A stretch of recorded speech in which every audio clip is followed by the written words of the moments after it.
Hey there, I'm Dr. Ruth Roberts, your Pet's Ally. I hope that everyone is well and having a wonderful day.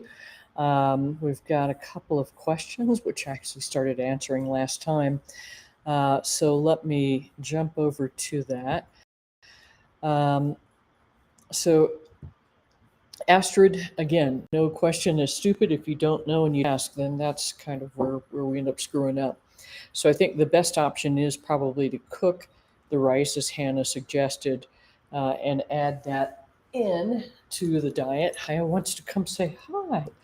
Um, but the thing is that the kidney diet, they don't like the amount of rice because it's lower in protein and it just doesn't taste as good. So sometimes we have to just acquiesce to what the dog thinks is good. And so, you've taken two uh, two amount of protein out. We're replacing it calorie wise with the 4 cups of rice. And so what you can try is reaching a happy medium. So you could try 3 cups of rice and 2.5 pounds of protein and see if that works.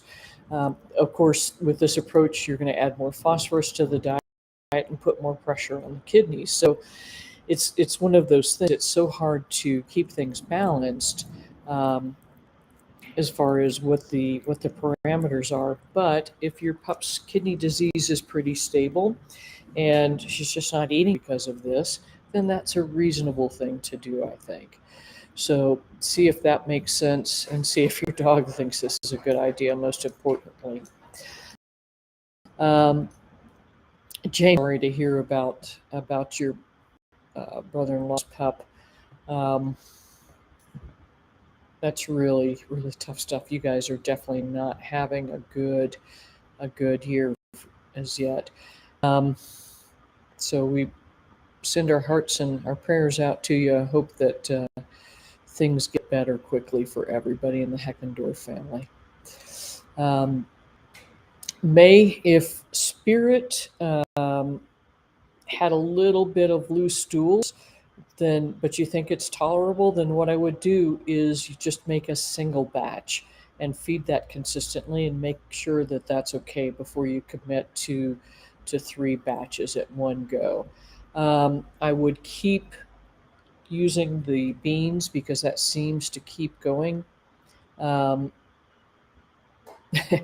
I know, getting back to a regular meal. So, so if you've been using 3.5 pounds of protein plus the beans and extra oil, then keep doing that and then try adding the oats in for, just a single batch and see if that works. And Kathy, I love your response. I'm not that exact with my diet too. I think that we get sort of uh, over concerned about making sure each bite is complete and nutritious that we kind of lose sight of the day-to-day stuff. So hope that helps. And Susan, I love the internet for this reason, saying that rice, potatoes, and pasta should never be in any dog's diet.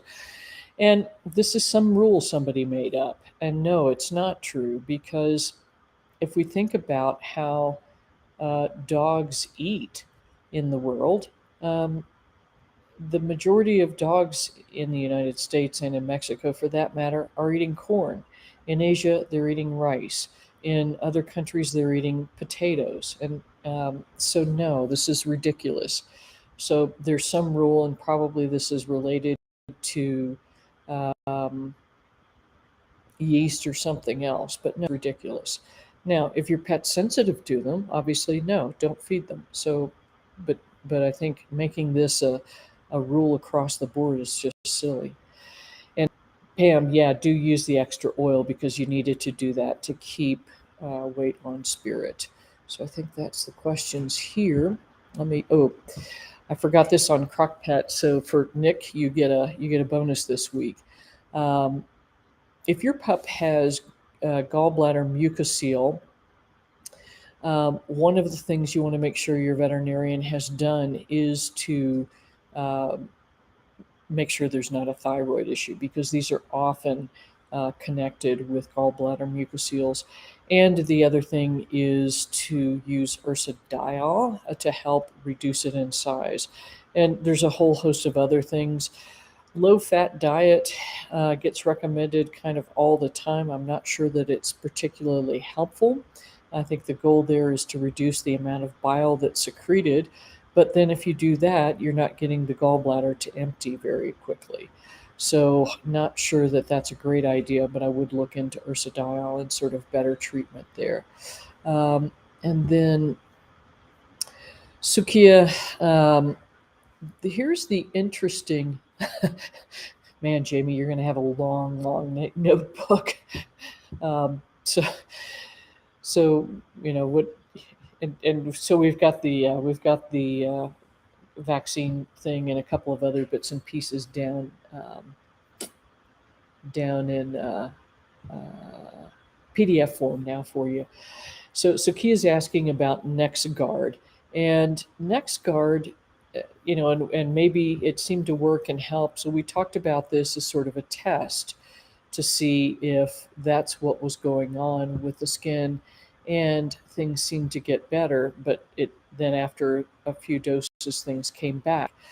And so is it Sarcoptes? And so probably not. So if the skin lesions got better and looked a lot better, my guess is you actually may be dealing with some fleas, or the demodectic mange is improved but still not completely treated. So I think you've got a couple of options here. One is to make sure that you don't have fleas going on.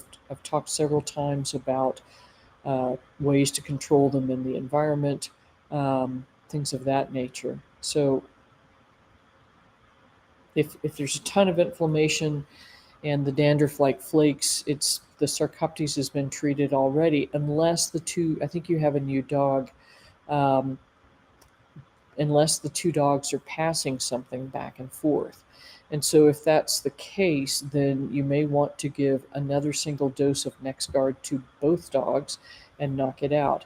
Now, this is not a product that I really like to use, but in this situation, it kind of got you an answer. So because things got dramatically better and then got worse off of the NexGard, you know that you have a parasite problem and not atopy or allergies and things of that nature. So I think what you want to do is go through a really great review of controlling fleas in the environment. If you're not familiar with flea busters, check them out, because it's one of the few ways that you can control the eggs and larvae of the fleas without putting a lot of chemicals out there. So they have both a borax silicate crystal mixture for inside the house. If you don't have carpeting, I would use this in your vacuum cleaner, and also under sofa cushions, under the, if you've got a blanket on top of the dog bed, or use it under the dog bed covers, things of that nature. And then they also have nematodes, which are these little organisms that you spray out in the yard. You would want to put that as where they, it's dark and shady. They can get, the eggs and larvae can get underneath the house, into crawl spaces, things like that. The reason this, and then using something in the house that will kill eggs and larvae, is so important for fleas is that this takes out 85% of the flea issue, because this kills that portion of the other 15%. 1 to 5% are the adult fleas that you would see on the dog, and 10% are pupae, which are like armored little tanks, and really you have to wait for those guys to hatch out to treat them. Now, and I'm saying fleas, you may not be seeing fleas on either of these guys, but if they're super, super sensitive to it, that can create some big issues. But for that severe of a skin reaction, my guess is that there's still some mange that these guys are passing back and forth. So this is where you have to do a little bit more investigation. Skin scrape, usually Sarcoptes is going to show up. Demodex sometimes does, sometimes does not. Um, and I just forgot what I was going to go look up for. But ivermectin is not I think ivermectin's not great. NexGard isn't great, but I think once you've sorted out what you need to do with these guys, then you can really do a good liver detox to clean everything out. And you're right. If PD is a breed that is MDR1 sensitive, then this ivermectin is not a good option. And it takes a lot longer and a lot more drug to get things under control. So I hope that's helpful. Let's see, we've got a couple of other questions here. I think, actually, that's covered with everything. So that's what I've got for you all this week. I hope that all is well. It's weirdly, it is my 9th anniversary doing this work online. And so again, we've got a lot of great downloads we're creating for you, a lot of great information. So check that out as they come out. And that's what I have for you. Oh, one other thing. I am considering creating a program to teach people with experience with pets, lay people, how to be pet health coaches. And obviously, it doesn't require a veterinary degree to do this, but it would be to help pet parents actually understand what's what they can do to help other pet parents. And Pam, if I missed the question, please put it here because I'm not sure what it is because I can't.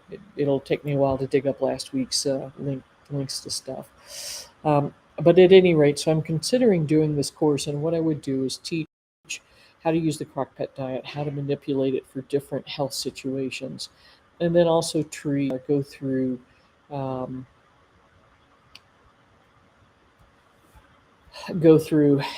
organ system supplements that are appropriate for different diseases, things of this nature, to help support the body function better.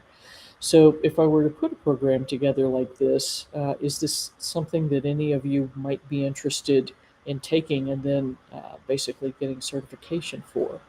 And so Pam, what about turmeric and garlic?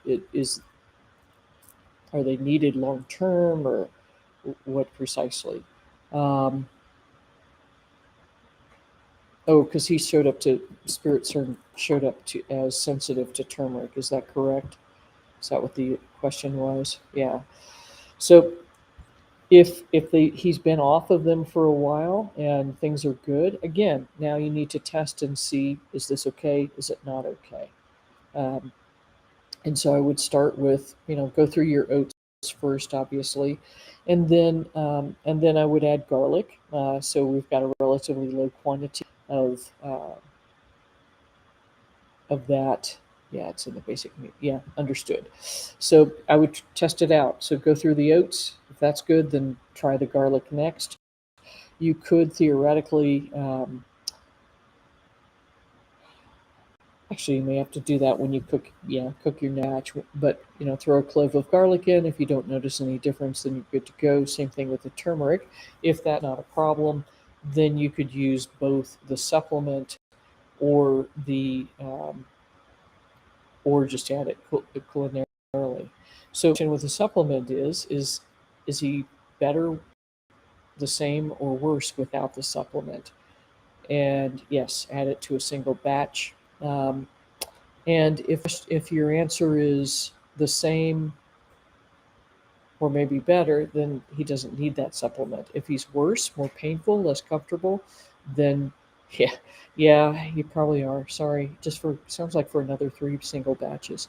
But if he is less comfortable without the turmeric, then try adding the supplement one back in, because that's going to be used on a daily basis, and that will give you, if you see a problem with it right off the rip, then that's going to give you an answer about whether you can continue to use that or not. So, yes. So, garlic you're going to need to do in a single batch. If you want to use the supplement, you can start using that once you've tested out the oatmeal. Say in 5 days or so, you can start testing the turmeric supplement to see if it's okay or not okay. So that truly is what I have for you this week. If any of you do have some interest in a pet health coaching program, please let me know, and I'll be happy to get on a call and talk to you a little bit more about what that would be. But at the end of the day, it'll be a roughly 12-week program.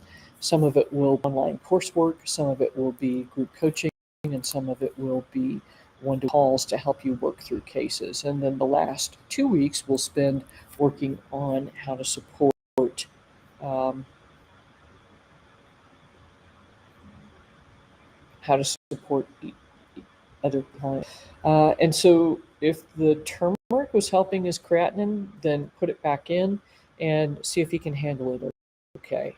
And if it's working fine, then great. If it's not and things go sideways with his stool, then we'll go with Plan B, which may be quercetin or rhubarb root.